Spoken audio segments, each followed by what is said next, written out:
त्या म्हणजे राष्ट्रमाता राजमाता जिजाऊ आणि त्यांच्या पोटी 19 फेब्रुवारी 1630 रोजी छत्रपती शिवाजी महाराजांचा जन्म झाला। आणि छत्रपती शिवाजी महाराजांचा जन्म झाल्यानंतर आऊसाहेब जिजाऊंनी छत्रपती शिवाजी महाराजांना सांगितलं की बाळा तुला स्वराज्य निर्माण करायचं आणि त्या दृष्टिकोनातून त्यांनी त्या ठिकाणी वाटचाल केली। रोज छत्रपती शिवाजी महाराजांना गडकोटांवरती नेलं जायचं, तिथल्या सह्याद्रीमध्ये तिथल्या दऱ्या खोऱ्या जंगल ही त्या ठिकाणी काय केलं जातं त्यांना दाखवली जायची।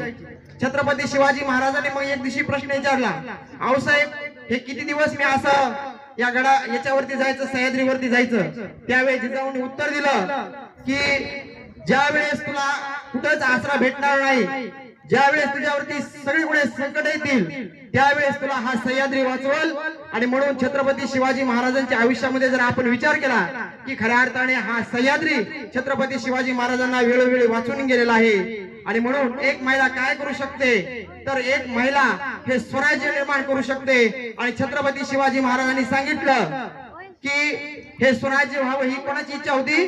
श्रींची इच्छा। श्रींची इच्छा म्हणते महासाहेब जिजाऊंची इच्छा आहे। आणि म्हणून महिलांनी कधीही स्वतःला आपला समजायचं नाही, तर त्या सबला असतात आणि वेळ प्रसंगी त्या कोणाचाही तबला वाजवू शकतात। ही ताकद महिलांमध्ये आहे।